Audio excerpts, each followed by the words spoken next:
Hola, ¿cómo estás? Dios te bendiga. Doy gracias a Dios por esta nueva oportunidad que nos da de aprender juntos la palabra de Dios y seguir estudiando en la Universidad Vida de Éxito esta materia que es la iglesia y su función. En esta ocasión vamos a estar hablando acerca de nuestras siguientes 3 clases que son de bendición para nuestra vida y que nos ayuda a comprender más funciones de la iglesia. Aprender también más acerca de cómo es el funcionamiento de la iglesia y qué es lo que Dios quiere que nosotros como iglesia hagamos para agradar su nombre. Vamos a ver algunos temas de importancia en estas clases, ¿sí? Y lo primero que vamos a hablar es acerca de lo que la Biblia nos habla en Primera de Pedro, capítulo 2, verso 4 al 8, donde la Biblia menciona acerca de las piedras vivas. Y vamos a hablar acerca de eso, qué es lo que dice la Biblia acerca de la iglesia como piedras vivas. Prácticamente o literalmente el mundo está lleno de piedras, donde quiera hay piedras y conocemos las piedras. Y algo importante del uso de estas piedras es que estas piedras se utilizan para dar fundamento a lo que es una construcción. Una construcción sin fundamento pues no tiene o no perdura por mucho tiempo, no perdura por muchos años. Por eso debe tener un buen fundamento y para eso funcionan, o ese es el funcionamiento de las piedras. De igualmente, la iglesia debe tener un fundamento o debe estar fundamentada en la roca que es Jesucristo, pero también depende o involucra el trabajo que es de cada uno de nosotros, ¿sí? Y la Biblia menciona o se menciona a nosotros como personas que pertenecemos a la iglesia como piedras vivas. Entonces nosotros recordamos que en alguna ocasión los fariseos le dijeron a Jesús que callara a sus discípulos para que ya no siguieran predicando la verdad, para que ya no siguieran predicando el evangelio, y Jesús les dice: si estos se callan, las piedras hablarán. Eso estaba enfocado en esto que vamos a ver en esta clase acerca de las piedras vivas de la iglesia. Las piedras vivas se levantan sobre la piedra principal. La piedra principal, ya hablamos que es Jesucristo, que es la roca de nuestra salvación.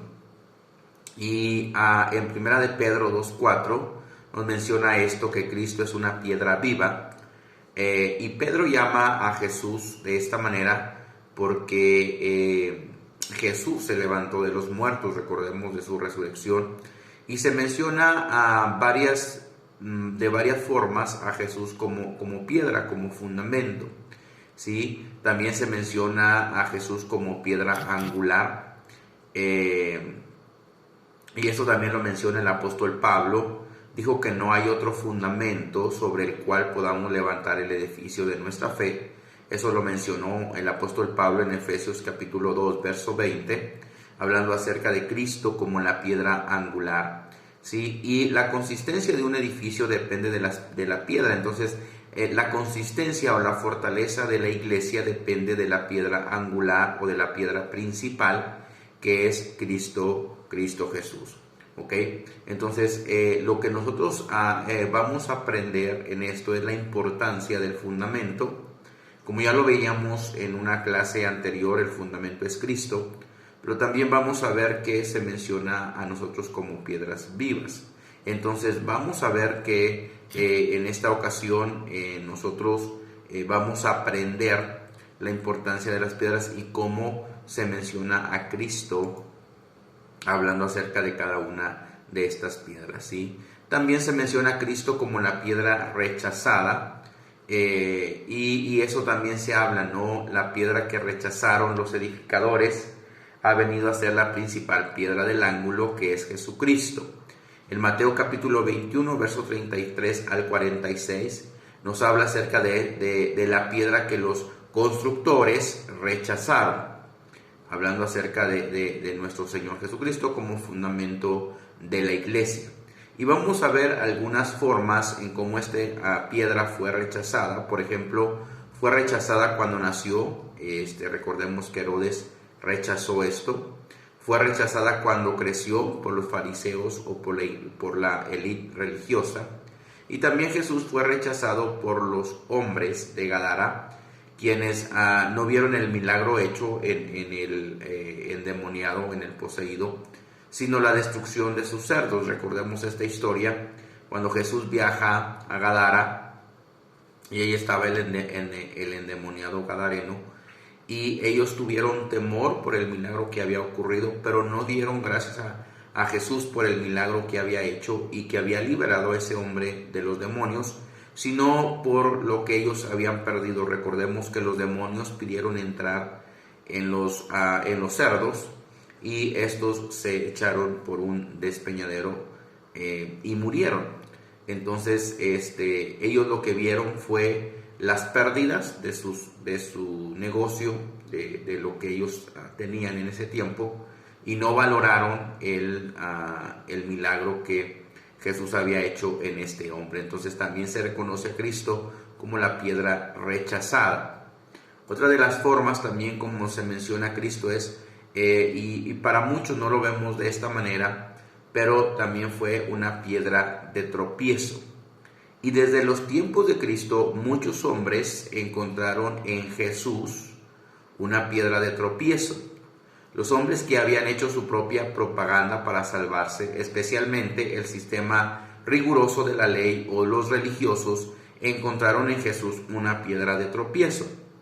¿Por qué una piedra de tropiezo? Porque Jesús vino a quebrantar sus tradiciones, la forma en que ellos aplicaban la ley y lo que ellos hacían para su propio beneficio. Por eso es que Jesús vino a ser piedra de tropiezo para ellos, y ellos se escandalizaron al punto de crucificarle. También vamos a ver en esta parte que Jesús llega a ser una piedra de tropiezo para aquellos que han construido sus propios intercesores delante de Dios. Las escrituras antiguas no hablan proféticamente de la piedra que iba a ser puesta en Sión como principal. Eso lo vemos en Isaías capítulo 8, verso 14. Pero toda la humanidad, o para toda la humanidad, Jesucristo es el medio de la salvación si lo aceptamos, pero también será el medio de juicio si lo rechazamos, o sea, si rechazamos el Evangelio. El apóstol Pedro termina diciendo que para los que creen en Él, para los que creen que Él es precioso, esto es para los incrédulos, es una roca que hace caer. Entonces Jesús es la principal piedra del ángulo en la cual la iglesia es edificada, pero también causó desconcierto o tropiezo en aquellos que no creyeron en Él y que aún no siguen creyendo en Cristo Jesús. Entonces vamos a ver también estas partes de la Biblia. Entonces las piedras vivas edifican la casa espiritual. La Biblia nos menciona a nosotros como piedras vivas, y esto es acerca de la vida que hemos llegado a tener en Cristo, y eso nos convierte, al igual que Él nos convierte en piedras vivas. Y el apóstol Pablo nos da casi en todas sus cartas un cuadro comparativo de lo que era nuestra vida antes de Cristo y lo que ahora somos en Cristo. Al referirse a la vida pasada, nos define como que estábamos muertos en vuestros delitos y vuestros pecados. Pero ahora nosotros vemos que la Biblia se nos compara como piedras vivas, o sea, participando de la vida que tenemos en Cristo Jesús. Otra de las cosas que se menciona en la Biblia es acerca de las piedras labradas para estar en la casa de Dios. En esta parte vamos a recordar cuando Salomón construye el templo. Las escrituras nos dicen que las piedras para la construcción fueron talladas por manos especiales, de acuerdo a la sabiduría que se le fue dada a los constructores de la obra. hubo un procedimiento, ¿sí? Y esta figura nos ilustra que todos los que somos parte de la casa espiritual, o sea, de la iglesia, debemos pasar el proceso de ser tallados para poder encajar en la obra. Con la diferencia que mientras las piedras del templo llegaron ya pulidas, el Señor sigue trabajando para que seamos mejores. O sea, estamos hablando del proceso de las piedras, ¿sí? Otra cosa que también se nos habla es acerca de las piedras que deben estar pegadas con el fundamento. En lo que respecta a su dependencia, las piedras no serán fuertes si no están pegadas con el fundamento. O sea, debe haber una unión entre el fundamento y la piedra para que tengan una estabilidad. Tomemos en cuenta que las piedras no soportan su propio peso, sino que descansan donde han sido colocadas. Hablando de las piedras. Cristo es el cimiento donde nosotros descansamos. Las piedras se adhieren al fundamento hasta lograr una unidad. Entonces la verdad es que las piedras y el fundamento se vuelven uno solo. ¿Okay? Ahora, también la Biblia menciona que todas las piedras son necesarias. No hay una piedra mejor que otras. Todas son necesarias cuando son utilizadas en algún fundamento. La razón por lo que Él espera que nosotros seamos piedras vivas es porque Dios está construyendo un templo para su alabanza, que no es, por cierto, el templo físico, sino el templo espiritual, ¿sí? Un templo no puede ser solo de cimientos. Cada piedra en esa pared llega a ser necesaria, ¿okay? Es lo que habla también acerca de los dones, que todos somos necesarios, todos los dones son necesarios. También cuando el apóstol Pablo nos habla acerca de que somos un solo cuerpo, el cuerpo tiene diversos o diferentes miembros y cada uno de los miembros son necesarios. De igual manera, en esta clase vamos a ver que cada piedra también es necesaria. Las piedras deben estar pegadas con el fundamento, como ya lo veíamos, ¿sí? Todas las piedras son necesarias, también ya lo vimos, y también vamos a ver que somos edificados como un sacerdocio santo, ¿sí? Es necesario que nosotros entendamos esto, somos o fuimos edificados en un sacerdocio santo. Si somos parte de la iglesia, tenemos algún funcionamiento en lo que es en lo que a la iglesia se refiere, en lo que al cuerpo de Cristo se refiere, ¿sí? Algo importante también en la iglesia y su función es el llamado y la preparación para el ministerio. Todos de alguna o de otra forma en la iglesia tenemos algo que hacer, algo en que servir. Nadie dentro de la iglesia es inservible. Todos tenemos un área en la cual Dios quiere usarnos para servir. Algunos pensamos que no estamos sirviendo si no predicamos, si no estamos en alguna área de liderazgo, si no damos alguna enseñanza o cualquier otra cosa. Pero la parte del servicio en la iglesia no solamente habla de predicar o de enseñar, sino también de llevar a cabo ciertas actividades en la iglesia. Uno sirve desde cuando predicas un sermón o das una enseñanza, hasta cuando solamente limpias o haces alguna actividad, vendes en la iglesia para recaudar fondos, no sé. Todo eso es servicio, no es que uno sea menos o que el otro sea más. Los dos son importantes y a los dos fuimos llamados como iglesia. Cuando nosotros hablamos de los dones espirituales, y es una clase que vamos a ver más adelante acerca del funcionamiento de la iglesia en esa área, cuando hablamos de los dones espirituales, la Biblia nos habla del don de discernimiento de espíritu, de sabiduría, de palabra de ciencia, palabra de sabiduría, discernimiento de espíritu, milagros, fe, don de sanidades, todo eso. Todos de alguna manera deseamos eso, y está bien, no está mal desear alguno de los dones, pero tampoco debemos menospreciar los dones que también nos muestra el apóstol Pablo, hablando del don del servicio, del don de presidir, que ya hemos visto en algunas clases anteriores.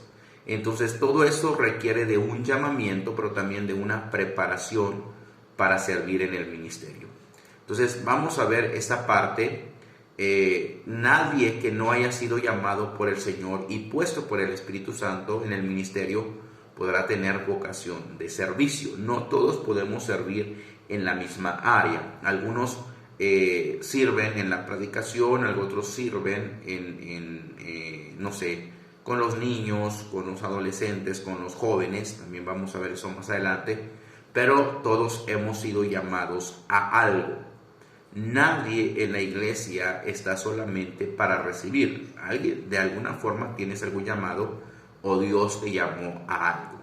¿Okay? Entonces, vamos a ver el llamado y la preparación para el ministerio. Y vamos a ver que hay dos tipos de llamados. Número uno, el llamado a la conversión. Y tiene como finalidad no solamente la salvación de la persona, sino también el servicio de nosotros hacia Dios, ¿sí? Hasta que Cristo venga, ¿sí? Es el llamado a la conversión. Yo me convierto al cristianismo, yo me convierto a la vida cristiana, yo determino seguir a Cristo, pero también en esa determinación y en esa conversión va a haber un servicio que yo voy a dar para agradar a nuestro Señor. Y el otro es el llamado o el llamamiento especial. ¿Cuál es el llamamiento especial? Para aquellos que les sirven de manera específica para un servicio en concreto. ¿Sí? El pastorado, ser evangelista, ser pastor, ser maestro, no sé, apóstol, profeta.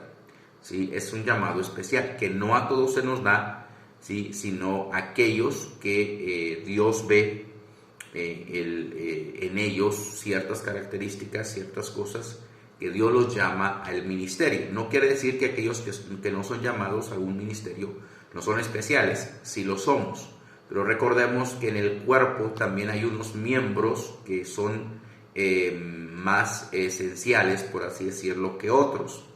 Entonces, en el ministerio también el pastorado es un llamamiento esencial, que ahorita estamos viendo, más esencial, pero que no es más que los demás llamamientos. Entonces, tenemos que aprender también eso.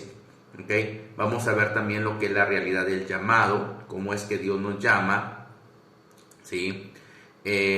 Vamos a ver el llamado de Noé, cómo es que Dios lo llamó para hacer una tarea especial, una tarea específica, que no encontró Dios características en algún otro personaje o en alguna otra persona para llevar a cabo ese llamado o ese trabajo, ¿sí?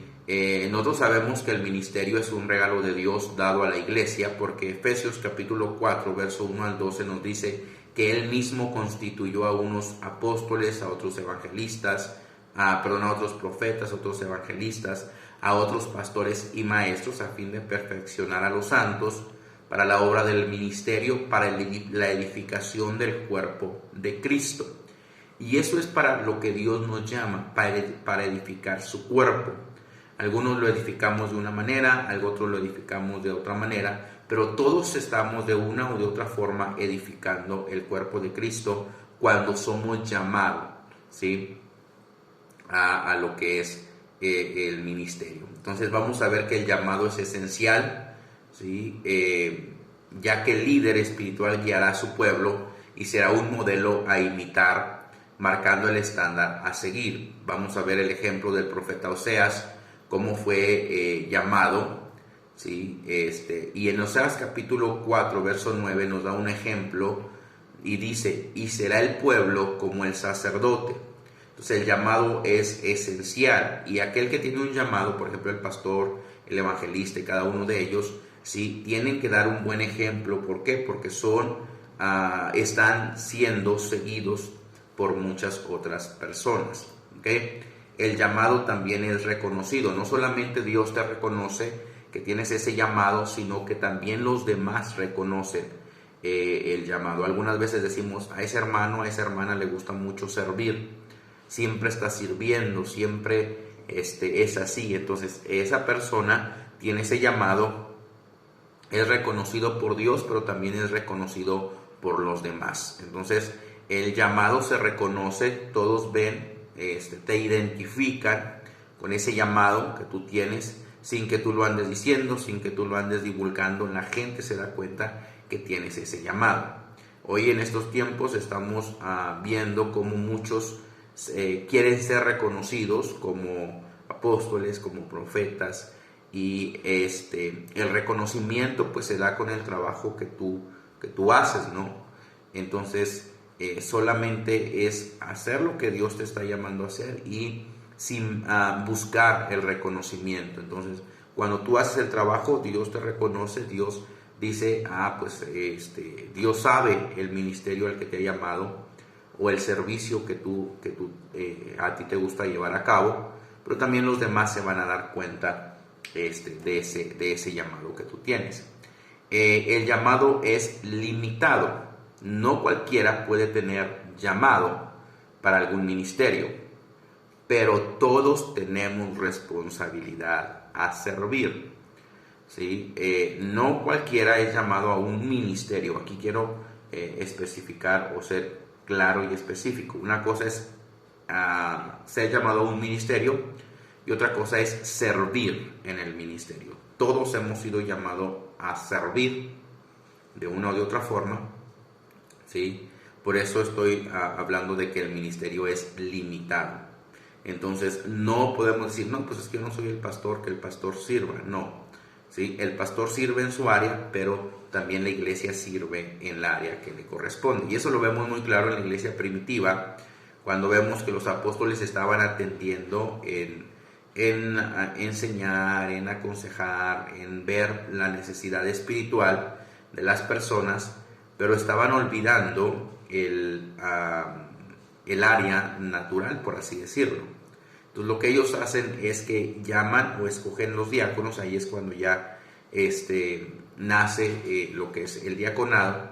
Ellos escogen diáconos para que sirvan las mesas. Entonces esa forma de llevar a cabo esto es aquellos que sirven, ¿sí? En algunas otras áreas de la iglesia. Sí, hay muchas áreas en la iglesia en las cuales podemos servir, pero una de las funciones de la iglesia es el servicio, y ahí todos tenemos que servir. La misma Biblia nos da el ejemplo de Jesús cuando vino, y él mismo dice, yo no vengo a que me sirvan, sino a servirles. Y ese debe ser la mentalidad de todo ministro, de todo persona que forma parte de la iglesia, que nosotros servimos